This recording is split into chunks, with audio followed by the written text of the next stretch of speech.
seule ta grâce. Nous voulons instaurer un état de droit. Et dans un état de droit, il y a une justice indépendante. Ce n'est pas à l'individu Félix Tshisekedi de commencer à faire justice.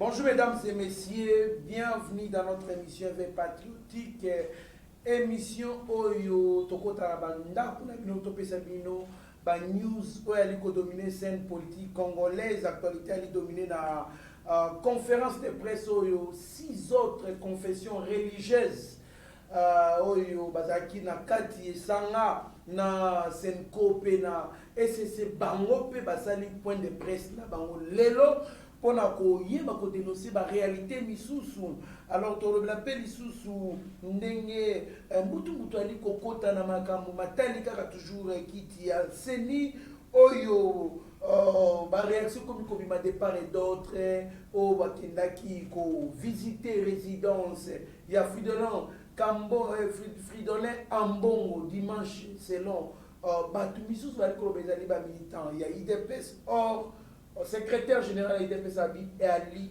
Bangote et Ali Bato bazali bien acheté, bien payé pour ternir image IDPS et Yamokoza Mboka. On l'appelle Isusu. José Makila oyo aebi ponaye na condamné par le biais ezali ko attaquer Bangala, ce qui va attaquer Fridolin Ambongo to le bilango na katia. Émission oyo to l'appelle Isusu ndenge Albert Yuma ko déclaré à Walobi mboka oyo se développer na tissu économie oyo tozanango il faut atika déjà liste moko boye na présidence de la République ezana ba entreprise moko ba secteur misusu oyo étranger faut ba céder pona mboka ba ko se développer to ali komituna pourquoi na moment au kabila de président tikate kakalelo na maître Franck Kalolo oyo boyebi bien bifunda ndenge tobisana ko benga e nde to koyeba ko décortiquer bongo actualité nyonso na to pesa bino mwana mboka maître Franck Kalolo mbote ndeko trésor Kandolo mbote na ba congolais nyonso de partout dans le monde bozolanda biso na moment oyo botiki misala na bino ba biso boko sala misala mais posa boye ba actualité mboka na biso yango to pesa bino awa mbote sans discrimination na ba ini ya mboka na pesi bino pe mbote parce que mulimu musanto akope ko kamba bino a délivrer bino bolingi mboka. Maître Franck Kalolo tolanda ki bon conférence lobby ya Senko na SCC bayebaki na koloba que ba boyaki candidature ya Denis Kadima. Pourquoi? Puisqu'il y avait des témoignages de personnes qui ont dit avoir subi des pressions pour voter en faveur de sa candidature. Et puis, les lots, 6 autres confessions religieuses, ça fait point de presse pour répliquer. Là, maintenant, c'est Dodo Kamba qui dit aussi na tout naïe à lobby l'argumentaire sur lequel se base la Senko et les CC pour justifier les rejets des 2 candidats, Kadima et Botoko, sont des allégations sans preuve, c'est-à-dire sans des rumeurs au état moulaka qui ba pression, ba lembongo et consomme en mboka. Maître Franck Kalolo, selon yo, qu'est-ce qui se passe au juste na bande konabiso ba to ali ko considérer le kola ba yaka na kinia, ba confession religieuse.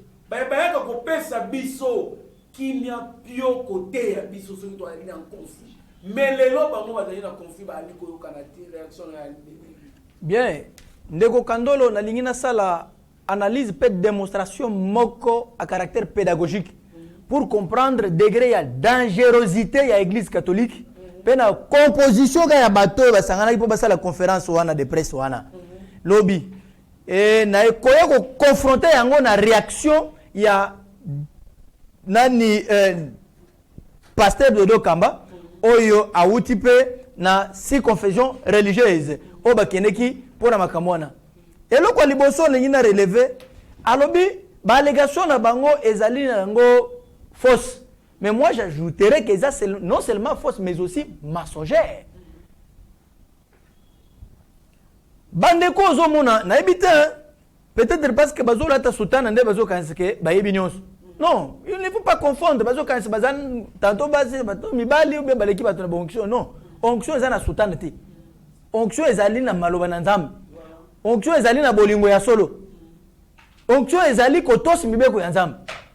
Mais bandeko oyo ils doivent savoir une chose que l'homme de Kadima non au bango bazo sal allusion. Kadima ne sait pas lui-même à lui seul porter garant pour Aya.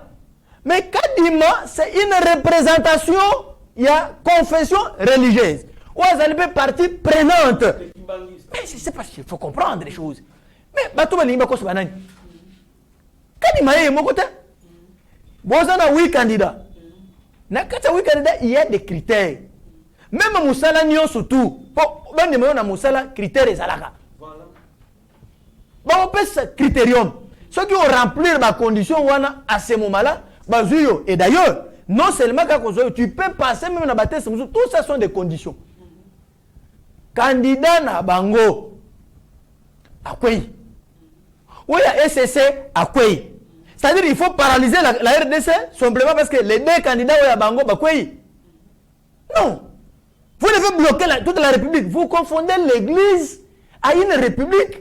Ou c'est comment? Mais est-ce que vous pouvez nous parler de la notion de laïcité? Ce que cet État est laïque. Et là, qui s'y nie. Au moins, ça, boy. Liberté et religion, mutu na mutu, à ressemble à l'État. Religion à l'État. Na ABC, c'est constitutionnel. Ceux qui n'attendent qu'une église catholique, ba pesio kanda nenga mbongo na ba pese kanda na obimi na yo, aucun protestant, moto à landelo azate. Mais pourquoi l'église catholique a le monopole? J'en arrive. Non. Non, eza monopole eza rêve. Parce que du temps, au moins l'église primitive nanga bandaka wana, ba missionnaire tango bayaka, il y avait que bangonde bazalaka. Ba tongi ba mindela na ba zongi. Pour eux, croire que bataille à Kalawana, innovation exacte, bangoneka bazo régner. Ça c'est. Mais c'est un bongo chole, votre groupe s'est révolu. C'est révolu, détrompez-vous, on n'est pas là. Nalingina démontrer bisika na bazali, et ma bena bango. Deko. Si ces gens ici étaient honnêtes, mais ils devraient suivre, accompagner le reste de ces candidatures. Namunokona bango bazo banini. Nous avions suspendu, mais Tolunga quitté pour revenir. Ok, vous avez suspendu. Pour revenir avec un léger retard, il y a combien de temps? Peine à devoir nini. Ça, ils ne disent pas congolais. Tu suspends, oui, mais devoir vous suspendre, c'est ça qui n'y. Il y a un bon sope courage, même la conférence de presse, est-ce que vous avez courage à le baquet, non? Tu suspends pour aller cambo, vous songez le pakala. Balobi angote. Balobi angote. Je lance un défi. Na bango. Balobi angote. Non. D'accord. S'il vous plaît, bah Congolais, monopole. Laissez-moi parler pour que Congolais va comprendre. Ma l'unité bisika ezali. Et je vais démontrer que ma preuve il n'en a pas. Donc c'est une démonstration. Ah, bah le côté. Mouton a preuve à Kendakambala, moko asali likam. Mais ça aux années non, ça c'est une distraction. N'a pas démontré que c'est distraction ezali. Ces gens ici, je les appelle les gens ici parce qu'ils ne sont plus crédibles.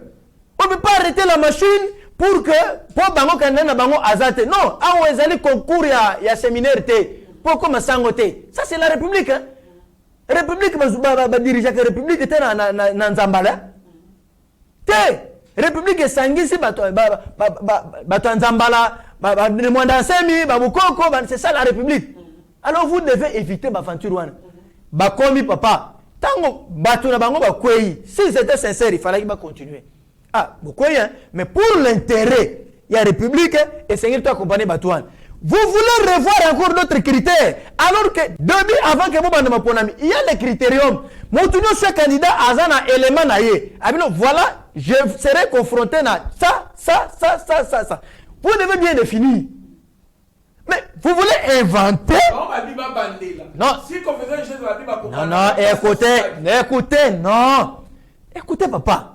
Ici, il y a un problème de critérium. Condition, ce n'est pas congolais que candidat na biso à longité. Mokoyo, bapesa bango. Malma la sakinen. Sango. C'est pour la première fois tout le monde a RDCP dans le monde. Un prêtre qui rejette les cardinals et les cardinaux rejettent les prêtres. Alors que tous les Congolais, d'ailleurs, moi j'étais prêt à Senga, ma prière, nous sommes malma la salle, on a retiré. Zambalo, nous sommes retiré. Non, il y a Bengani Bango, Bengani, match nul. Parce que, il y a un scénario na Bango. Depuis Congo et Banda, Église catholique, c'est comme si les cardinaux, na Katia Congo, chef d'État. Mais un bon mois lobby. Les mêmes propos que. Des cochons là, écoute aussi Mawa. Tenir contre les chefs de l'État actuellement, Malumalu, Mosengo, Bangotu. Est-ce que Chole c'était rapporté. Asaka si ba sali lobi yo loba o to sito sali a bandi kotanga. Quoi ça nga Chole te. Na lobi non. Na lobi Chole azana mais attention, il y a aussi des fausses prophéties qui détruisent tel que Bangwana. Et ça dit sanga moko ya ba prophète de Baal. Asa ba Baal nengo zo monwana. Sont des prophètes de Baal. Dieu se compare à prophète Nathan. Na yebisi ete. Yebisaka David abi Yozana Dingombe. Mais Olandi Ngomba muninga na yo. C'est trop clair. Attention, un prophète c'est celui qui avertit Oyeko ya lobi. Pe eko kisami. Mais Bango soki bazala ba vrai prophète, ba limba kota na kata maponamite. Bakin.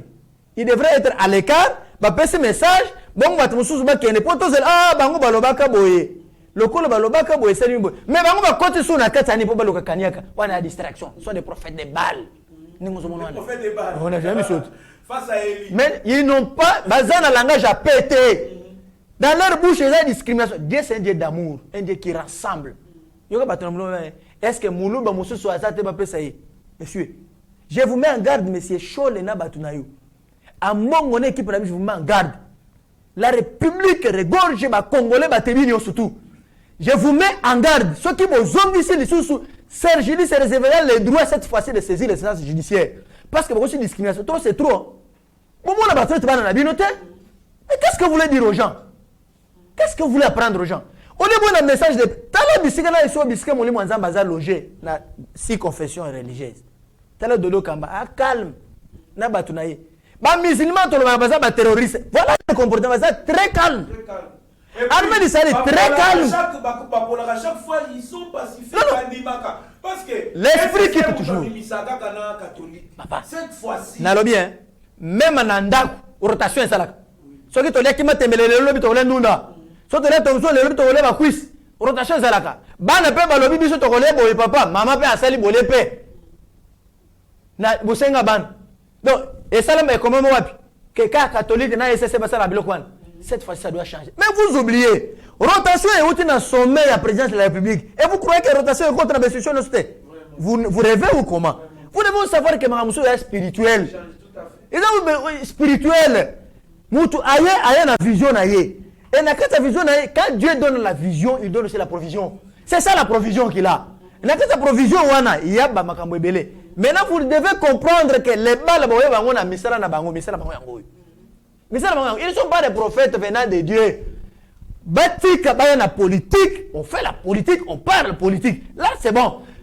Cardinal, aujourd'hui d'ailleurs, 5 ans en plein 5 ans. Qui connaissait la 5 ans? Qui? Non, pardon, s'il vous plaît, non. Laissez-nous quand même me répliquer, non? Et ça droit de réponse. Les Congolais ont besoin, on a droit de réponse. Bango bazé belé, ngana zanga moko wa, passer du lipe oya. Yo kana si sanano. Ah, Nasiliki. Nasiliki makama bamongo papa. Non. Non. Tolanda qui Fidola plutôt Fidola Mongoté nani dans la session à l'opi ça rapporté c'est une fois dans courage exceptionnel pour la publier vrai résultat il différence ni les entre courage exceptionnel na courage tout simple voilà nazo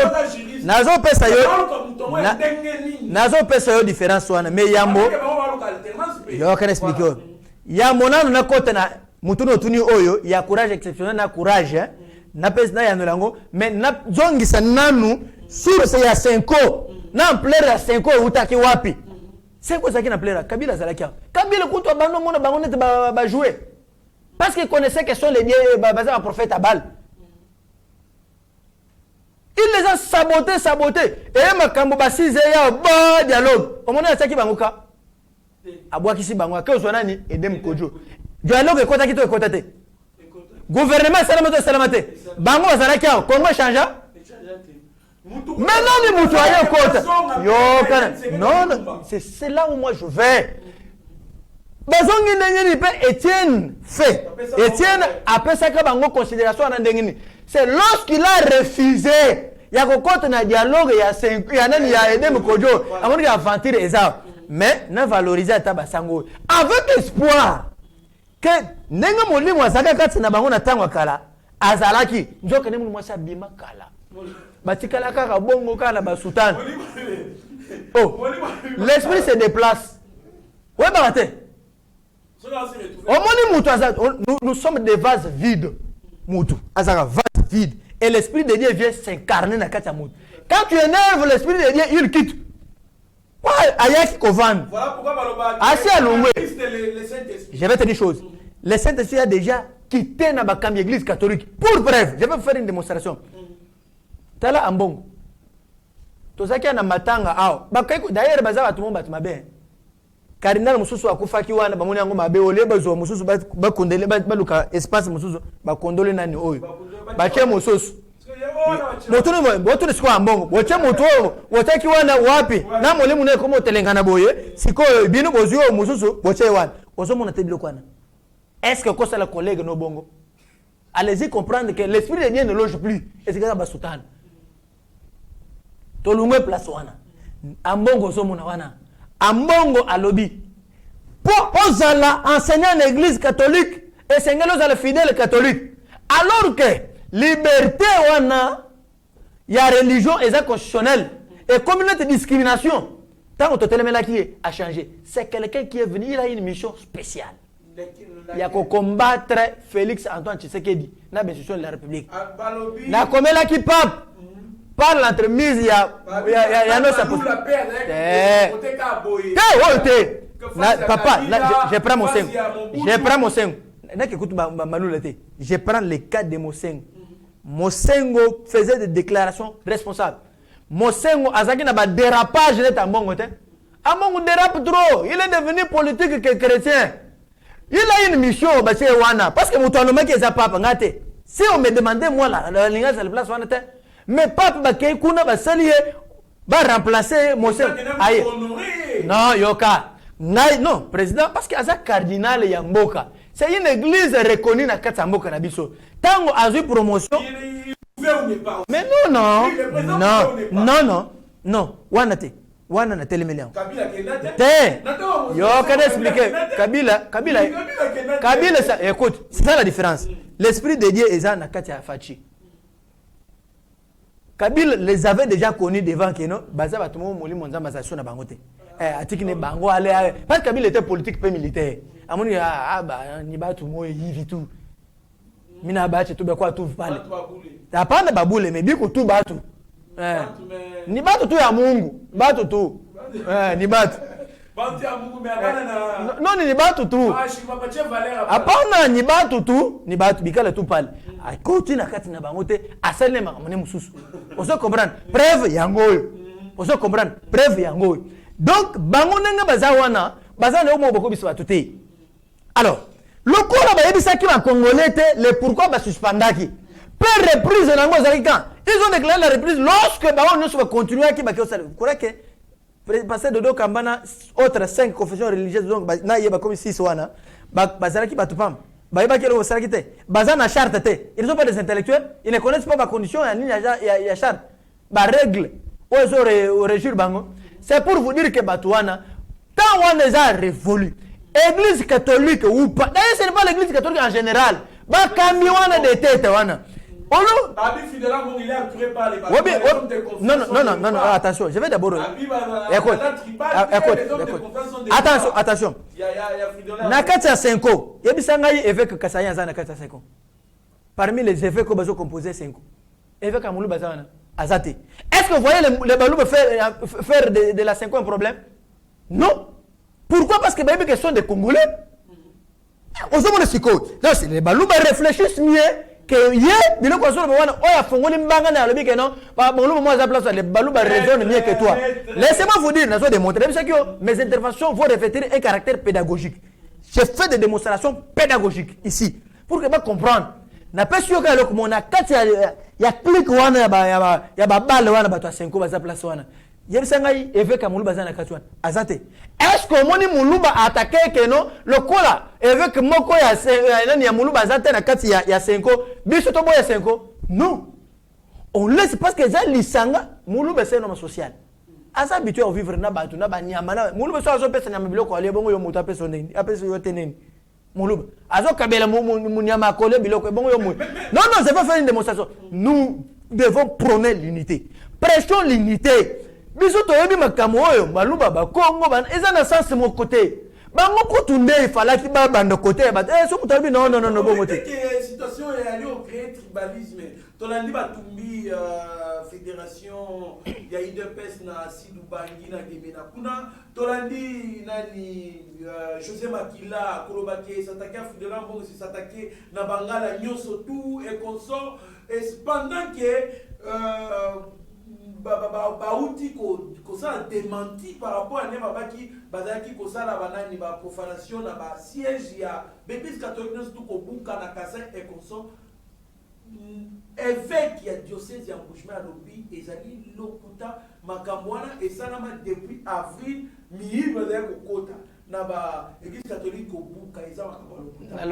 Est-ce que vous voyez pas que situation c'est nioyo et oki ko incombe pays na crise mort pour na tribalisme ndeko na ebiso que ce n'est pas surprenant que batwana bana woloba babuki basali boy et vous allez vérifier par la suite monique eza lokuta parce que bazali sous na molimo nzambe te. Donc Kabila comprenait déjà. Mais est-ce qu'on peut un président Félix à comprendre? Oh non, il y a ce qui batunu se comprendre. Mais qu'est-ce qui empêche ça? La différence non, écoute. Je vais vous dire une chose. La différence entre Félix Antoine Tshisekedi Tshilombo na Kabila et Zanine. Kabila yazaki kache. Una cheza na mie mbata. Umeona Zanine bele basi mbata. Umeona sio kina kinga katwa na bele mbata bakozwana. Ndeba que nous sommes meso na ba mbongo wana ba pika boule ba bezo ba makofi moko ba nini. Mais maintenant Félix lui laisse à l'appréciation à Congolais nous surtout Congolais yonde oza mokonzi le peuple non écoutez on les nuit mais peuple de ça qui va les nuire non la sens que même ça image même autres c'est les animes et on parlait nous parlons et ka yoka nanu yoka na sala yo démonstration yoka na sala yo démonstration ah wanan non je vais vous dire une chose wana eza ba biloko mo ya pamba biloko assez un individu ala mukina tongo ka boya azui téléphone na ye na ba méga ne soki sa méga tweeter na ye akomi biloko wana. Vous comprenez? Mais il oublie que mais maintenant il faut citer nommément les noms. Et ça Peter Chan. Oui, tout à fait. Et ça Peter Chan. Il y a des moutons à commis. Tango a commis. Aboseni que tango a zo comme tu tango. Azuma kambo lukuta a chena mira batu. Na chance. Na ebisi ote. Ebisi. Maître infraction ina. Yo kana na ebisi go. Omoni batwana. Baba tumoko bazozanga eloko osala bana besoin ba se reposer na makala diffamation te na biso na eloko opo para infraction pour anini pour mutoza ba défense pas mal de mingi yo mona te ba infraction pour comprendre mais azo fundama revenons José Makila azo fundama Mais je vais te dire une chose. Ici, José Makilo a bon, José Makilo n'est pas modèle dans ces pays. Bah, ça y est confiance à la gestion de qu'est-ce qu'il a à nos produits? Détournement. Quelqu'un qui fait l'objet de poursuites judiciaires pour détournement. Alors là, vous allez crédible. Moi, prendre mon temps parler de José Makilo ici. Quelqu'un qui n'est pas crédible dans la République pour la République. Non. Allez-y comprendre. Si la question était posée pour Jean-Pierre Bem. Au moins, l'élection de Jean-Pierre Bem, un homme d'État. Un homme d'État. Calme. Les silences enseignent. Et quand il parle pas trop. Alors, quand Momoko est silly, tu vas comprendre. Mais donc, à ce moment, donc,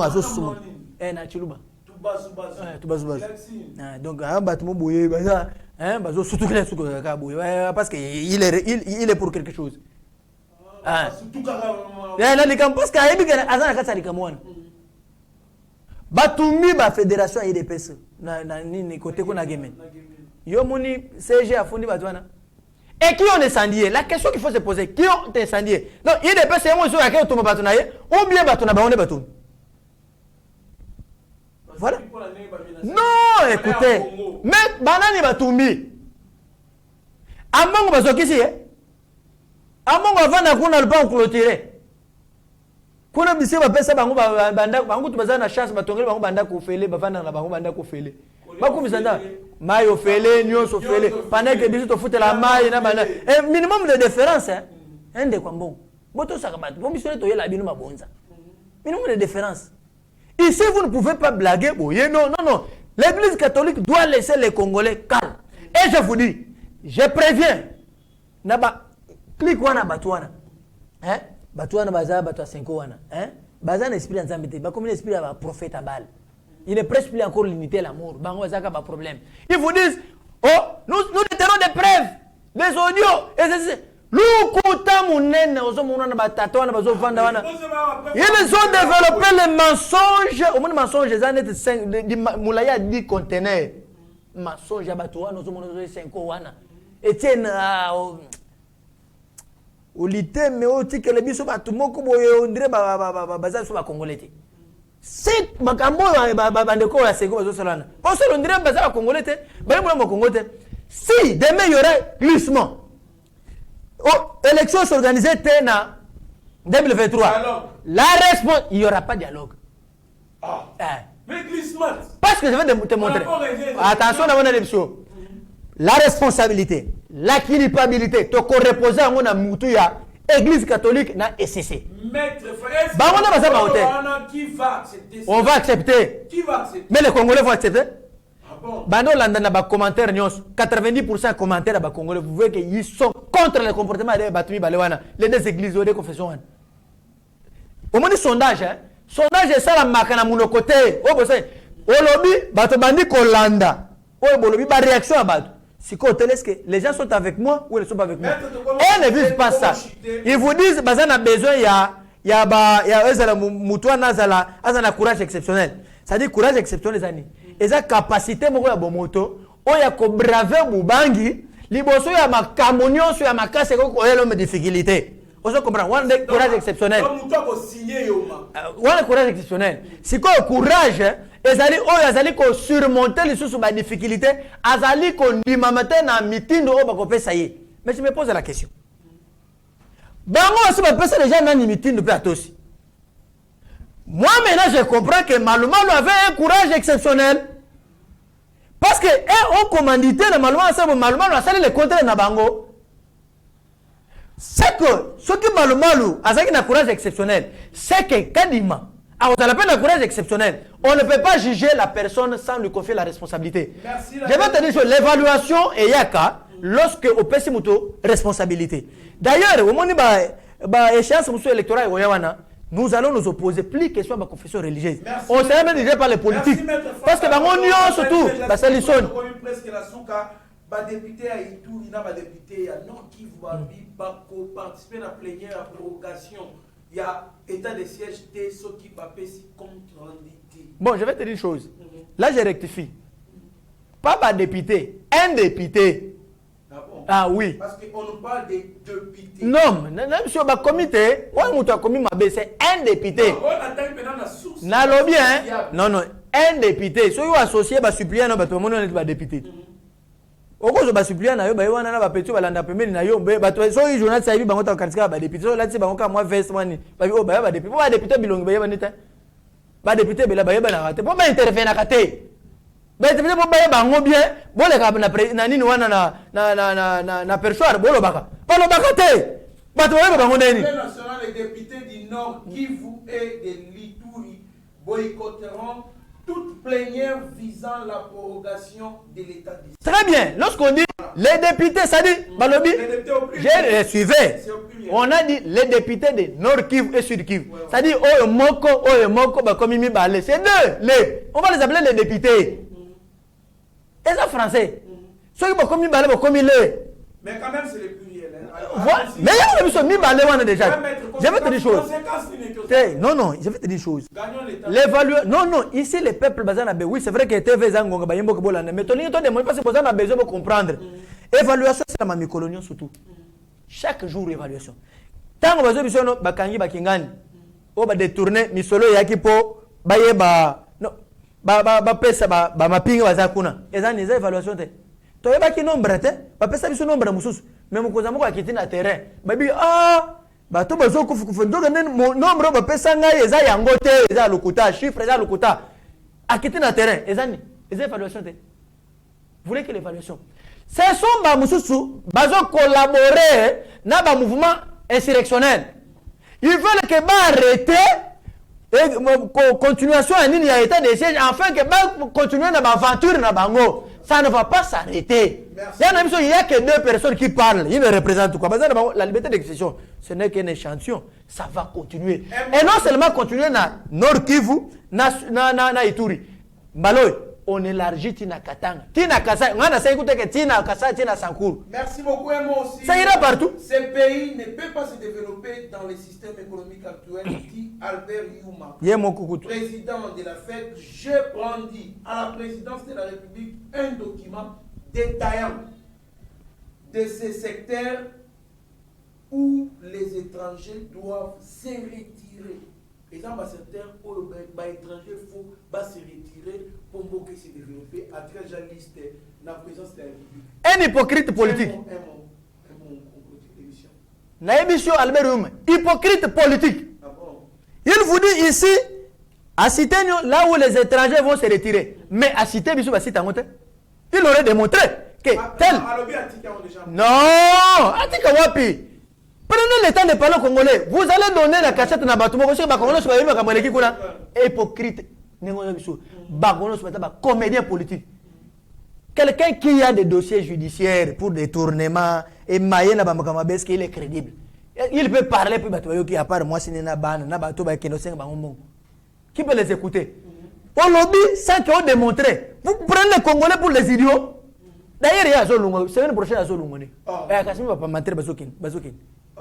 Oui, condition zakinité. Tout mandat, conseil d'administration, nyon, so batang besoin un problème quand on a dossier judiciaire kuna. Balobi. Azo kenenaye. Merci beaucoup maître François. Azo kenenaye et puis après temps quelqu'un après 2 semaines à Lungu na fait. Moi je pense qu'Albert Youm est Aza ko tumuyini. Joseph Kabila déjà listé. Non. Ici je vais vous dire une chose. Non.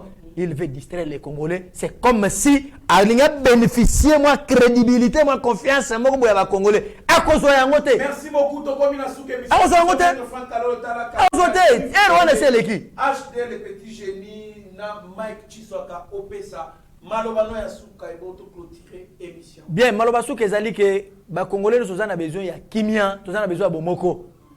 Ce que moni Congolais azo tele malingi discrimination. Aye un esprit de tribalisme. Bengana ye, ce que ça veut l'église est bima. Bande quoi catholique, je vous mets en garde. Vous avez une mission de saboter les actions du chef de l'État. Simplement, vous avez détecter les écoles fictives.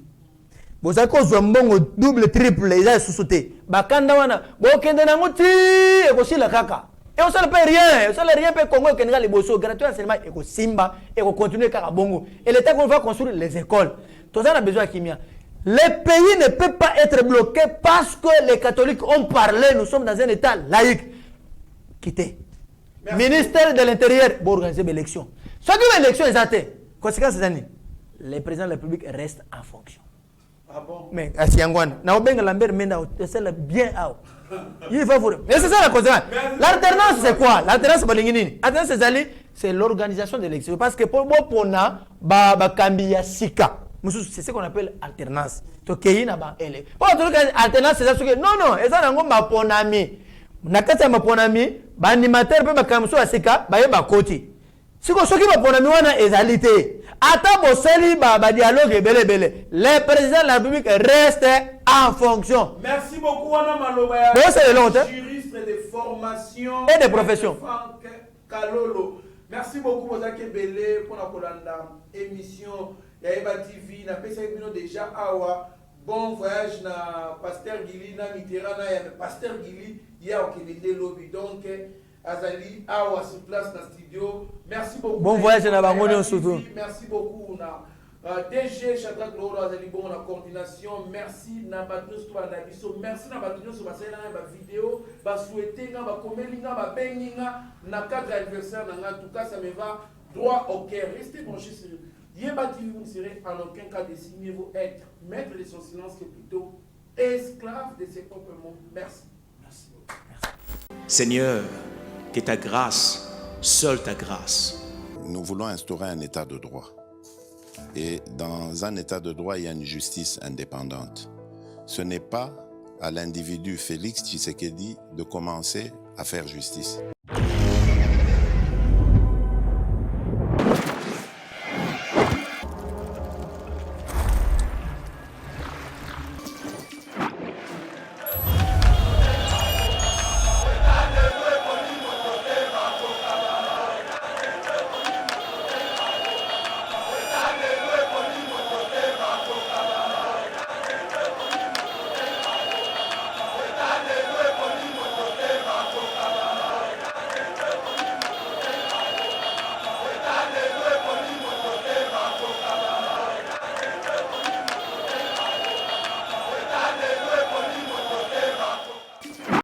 Seigneur, que ta grâce, seule ta grâce.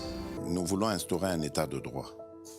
Et dans un état de droit, il y a une justice indépendante. Ce n'est pas à l'individu Félix Tshisekedi de commencer à faire justice.